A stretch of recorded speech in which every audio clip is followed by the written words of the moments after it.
आज हम जानेंगे कि हिंदू किस नबी की उम्मत है। प्यारे दोस्तों, कुरान करीम में अल्लाह ताला फरमाता है कि हमने हर कौम के अंदर नबी और डर सुनाने वाला भेजा है। और फिर हदीस मुबारका से हमें यह भी पता चलता है कि पूरी दुनिया की हर कौम और हर एक जगह जहां इंसानियत आबाद थी वहां 1,24,000 पैगंबर भेजे गए, लेकिन इनमें से सिर्फ 25 का ही जिक्र मिलता है। क्योंकि अगर इन सब के नाम, जिंदगी और कौमों के हालात बयान होते तो फिर कुरान इबरत की किताब के बजाय इतिहास की किताब ज्यादा मालूम होती। शायद इसीलिए इनका जिक्र करना जरूरी नहीं था।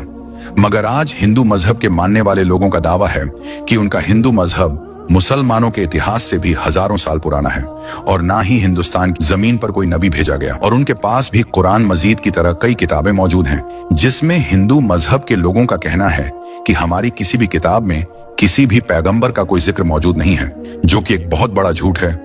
और सूरतुल अंबिया आयत के अंदर अल्लाह ताला फरमाता है कि हमने आपको तमाम जहान के लिए यानी कयामत तक के इंसानों के लिए हिदायत बनाकर भेजा, जिसका मतलब है कि इसमें हिंदुस्तान की सरजमीन भी शामिल है। तो फिर हिंदू मजहब के मानने वाले इसका इनकार क्यों करते हैं?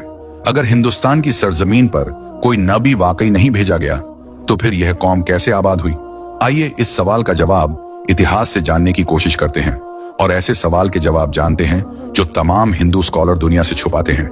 हिंदू मजहब के मानने वाले लोगों का दावा है कि यह दुनिया का सबसे पुराना मजहब है, इतना पुराना कि जब इस्लाम या मुसलमान लफ्ज का वजूद तक मौजूद नहीं था, जो कि सही भी है, क्योंकि कुफ्र और शिर्क की शुरुआत तो उसी दिन से हो गई थी जब हजरत आदम अलैहिस्सलाम के बेटे काबिल ने हाबिल को कत्ल किया था और उनसे अलग होकर कुफ्र और शिर्क के अंदर मुब्तला हो गया था। और इतिहास इस बात का भी गवाह है कि हजरत इब्राहिम अलैहिस्सलाम की कौम भी बुत परस्त थी और इस बात से भी वाकिफ है कि हजरत मूसा अलैहिस्सलाम की कौम ने भी एक वक्त पर सोने के बछड़े की इबादत शुरू कर दी थी। यहाँ तक कि रसूल अल्लाह सल्लल्लाहु ताला अलैहि वसल्लम के ऐलाने नबूवत से पहले काबे के अंदर भी 360 मूर्तियां मौजूद थीं, जिन्हें मक्का फतह करने के वक्त सहाबा किराम ने तोड़ तोड़ कर टुकड़े टुकड़े कर दिया। जिससे यह मालूम होता है कि बुत परस्ती तो दुनिया के पहले इंसान हजरत आदम अलैहिस्सलाम की नाफरमान औलाद के बाद से आज तक मौजूद है। मगर इसका ताल्लुक किसी मजहब से नहीं है बल्कि गुमराही से है, जो कि शैतान उनसे करवाता रहा है। जहां तक हिंदुस्तान की सरजमीन का ताल्लुक है तो यहाँ पर उन लोगों की हिदायत के लिए यकीनन कई पैगंबर भेजे गए जिनकी कुछ टीचिंग्स आज भी सही हालत में मौजूद हैं, मगर ज्यादातर को बिगाड़ दिया गया और उसी की वजह से बुत परस्ती और गुमराही शुरू हो गई। क्योंकि उनकी किताबों में आज भी एक निराकार खुदा की इबादत का हुक्म दिया गया है। उन्हें भी यह बताया गया है कि खुदा का कोई शरीक नहीं है, वह एक है, उसकी कोई औलाद नहीं, मगर फिर भी उसकी कई मूर्तियां बनाकर उसके शरीक खुदा बनाकर उसकी पूजा होती है। और आज तक हिंदू मजहब के अंदर छोटे बड़े मिलाकर 36 करोड़ देवी देवता माने जाते हैं, या यूं कहे कि आज तक 36 करोड़ बुत बनाए जा चुके हैं। हिंदू स्कॉलर्स का यह दावा है कि इस्लाम की शुरुआत आज से 1400 साल पहले हुई और हिंदू मजहब दुनिया का सबसे पुराना मजहब है। इसीलिए इस्लाम का हिंदुस्तान की सरजमीन से कोई ताल्लुक नहीं। मगर कुछ अकल रखने वाले भी इस बात को नहीं जानते कि दुनिया का पहला पैगंबर ही हिंदुस्तान की सरजमीन पर उतारा गया था। पहला पैगंबर ही क्या, वह तो इस दुनिया के पहले इंसान भी थे। जी हाँ, और वह है हजरत आदम अलैहिस्सलाम। आप अलैहिस्सलाम को दुनिया में उस वक्त हिंदुस्तान की सरजमीन श्रीलंका की पहाड़ी पर उतारा गया था, जहां आज भी उनके कदम का निशान मौजूद है। यानी इस सरजमीन पर पहला कदम ही एक मुसलमान पैगंबर ने रखा था, जिसका मतलब साफ है कि इस्लाम की शुरुआत अरब मुल्क से नहीं बल्कि हिंदुस्तान से हुई। और मुसलमान लफ्ज का मतलब है अपनी ख्वाहिशों को रब के हवाले करने वाला और उसका हुक्म मानने वाला इंसान। अब हैरत अंगेज करने वाली बात यह भी है कि आदम संस्कृत जबान का लफ्ज है, जो कि हिंदुस्तान की सरजमीन की पुरानी जुबान है, न कि अरब की जुबान। और संस्कृत में आदम का मतलब है पहला, शुरुआती या असली। और आदम अलैहिस्सलाम को कदीम संस्कृत की किताबों के अंदर मनु कहकर पुकारा गया है।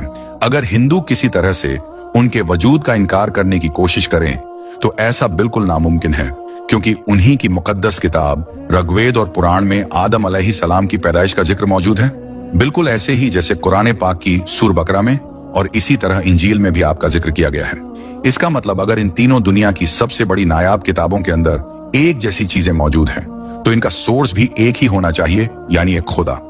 और अब सबसे अहम सवाल यह है कि हिंदुस्तान की सरजमीन पर जिस भी पैगंबर को भेजा गया होगा, क्या उसके बारे में हमें इतिहास में कुछ सबूत मिलते हैं?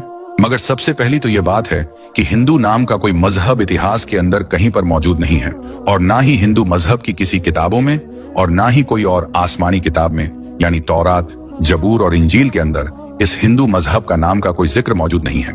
बल्कि कहा तो यह भी जाता है, कभी किसी जमाने में सिंधु नदी के करीब रहने वाले लोग थे, वह अपने इलाके के नाम की वजह से नाम को कुछ बाहरी लोग सिंधु नहीं बोल पाए तो बिगाड़कर हिंदू कहा, तो फिर इस नदी के किनारे रहने वाले लोगों को हिंदू कहा जाने लगा, जबकि असल में इनका यह मजहब संस्कृत जुबान के अंदर हिंदू नाम से नहीं बल्कि सनातन धर्म के नाम से मौजूद है। जैसे अरब के लोगों को अरबी कहा जाता है, वैसे ही हिंदुस्तान के लोगों को सिंधु नदी के ऊपर से हिंदू नाम का लक़्ब मिला। लेकिन असल जो धर्म है, जिसको संस्कृत जबान में सनातन धर्म के नाम से जाना जाता है, जिसका अरबी में मतलब है मजहब पर कायम रहने वाला, जिसका बिल्कुल ऐसा ही मतलब कुरान करीम की सूरह रूम के अंदर भी मौजूद है, जहां पर इस्लाम को हमेशा बाकी रहने वाला दीन कहा गया है।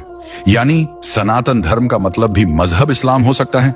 और इतिहास और मजबूत दलीलों से यह पता चलता है कि इनके वेदों में हजरत नूह अलैहिस्सलाम का जिक्र भी साफ तौर पर किया गया है, जिसमें उन्हें भी मनु ही कहा गया है। वेदों में पैगंबर को मनु कहा गया है और नूह अलैहिस्सलाम को बड़े सैलाब वाला मनु कहकर बयान किया गया है, और उनकी कश्ती से लेकर सैलाब तक का तमाम वाकया डिटेल से मौजूद है, जैसे कि कुरान की सूरह हुद के अंदर भी बयान है। और वेदों में लिखा है कि जब बड़े सैलाब के बाद दुनिया फिर से आबाद होगी तो मैं उन वेदों को नाफिज करूंगा। हिंदुओं के पुराणों के अंदर भी हजरत नूह के तूफान के बारे में बयान किया गया है। याद रखें दोस्तों, हिंदुओं में यानी सनातन धर्म में पुराण है, हमारे यहाँ कुरान है, तो हिंदुओं किताबों के अंदर भी हजरत नूह अलैहिस्सलाम के तूफान के बारे में बयान किया गया है।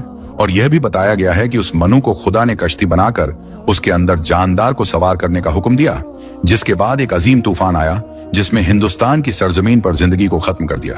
अब यह बात तो साफ है कि नूह लफ्ज संस्कृत की किताब के अंदर भी मौजूद है, जिसका मतलब है कश्ती वाला, जो कि अरबी जबान के अंदर भी है। इन सब बातों से एक बात बिल्कुल आईने की तरह साफ है कि हिंदुस्तान की सरजमीन और नूह अलैहिस्सलाम के दरमियान एक ताल्लुक मौजूद है। और तूफान के बाद जिन वेदों को लाने की बात की गई थी, वह हजरत नूह अलैहिस्सलाम की टीचिंग्स थीं, जो तूफान के बाद हिंदू सरजमीन पर उनके बेटे की नस्ल से आगे फैलना शुरू हुई। उसके बाद उस कौम ने गुमराह होकर बुत परस्ती करना शुरू कर दी। और इतिहास की किताबों से हमें यह पता चलता है कि नूह अलैहिस्सलाम की कौम के जैसे देवी देवताओं की पूजा करने का तरीका दुनिया में कहीं और मौजूद नहीं था। और कुरान करीम में नूह अलैहिस्सलाम की कौम को साबी कहा गया है, जो इराक की सरजमीन को कहते हैं, जहां पर सिर्फ हजरत इब्राहिम अलैहिस्सलाम पैदा हुए थे, जिनकी कौम यही मुशरिक थे जिन्होंने नूह अलैहिस्सलाम और उनके दरमियान आने वाले तमाम अंबिया की तालीमात को या तो बदल दिया था या फिर भुला दिया था और उन्हीं की पूजा किया करते थे। इसके अलावा यह खुदा के साथ साथ फरिश्तों की मूर्तियां भी बनाकर उन्हें खुदा भी कहना शुरू कर दिया, बिल्कुल ऐसे जैसे हर बड़े काम पर अल्लाह ने फरिश्तों को मुकर्रर किया है और वह हर बड़े काम पर अल्लाह की तरफ से पाबंद है। इसी तरह उन लोगों ने हर काम करवाने के लिए एक अलग अलग खुदा की मूर्तियों की सूरत बना दी। ये लोग सितारों और आग की भी पूजा करते थे। और देखा जाए तो हिंदू कौम सितारों के इल्म के अंदर इतना यकीन रखती है, जिसको एस्ट्रोलॉजी कहते हैं, और आग की भी पूजा करते हैं और उसे मुकद्दस जानते हैं। मगर सबसे अहम सवाल यह है कि यह सब जानकर भी और अपनी किताबों के अंदर साफ तौर पर एक खुदा और पैगंबरों की टीचिंग्स को देखकर भी यह लोग इनका इनकार पता नहीं और किस वजह से करते हैं। अगर सच में इन लोगों के पास भी डर सुनाने वाला कोई अल्लाह का पैगंबर आया है, तो वो फिर उसे क्यों नहीं मानते? इस बात को समझने के लिए आपको सही बुखारी की एक हदीस मुबारका के बारे में जानना होगा। हजरत अब्बू सईद खुदरी रजी अल्लाह ताला अन्हो से रिवायत है कि रसूल करीम सल्लल्लाहु ताला अलैहि वसल्लम ने फरमाया कि कयामत के दिन जब हजरत नूह अलैहिस्सलाम और उनकी कौम को बुलाया जाएगा और अल्लाह ताला नूह अलैहिस्सलाम से यह सवाल करेगा कि क्या आपने अपनी कौम तक मेरा पैगाम पहुंचा दिया था, तो हजरत नूह अलैहिस्सलाम फरमाएंगे कि बेशक मेरे मालिक मैंने पहुंचा दिया। इसके बाद नूह अलैहिस्सलाम की कौम से पूछा जाएगा कि क्या नूह ने मेरा हुक्म तुम तक पहुंचा दिया था, तो वह लोग इनकार करेंगे कि नहीं, हमारे पास कोई भी डर सुनाने वाला नहीं आया, हमें आपका कोई पैगाम नहीं मिला। अल्लाह ताला नूह अलैहिस्सलाम से फरमाएंगे कि आपका गवाह कौन है, तो हजरत नूह अलैहिस्सलाम फरमाएंगे कि मेरे गवाह हजरत मोहम्मद मुस्तफा सल्लल्लाहु ताला अलैहि वसल्लम है और उनकी उम्मत है। फिर तुम लोगों को पेश किया जाएगा और तुम लोग गवाही देना कि नूह अलैहिस्सलाम ने अपना पैगाम या अल्लाह का पैगाम पहुंचा दिया था। जिसके बाद नबी करीम सल्लल्लाहु ताला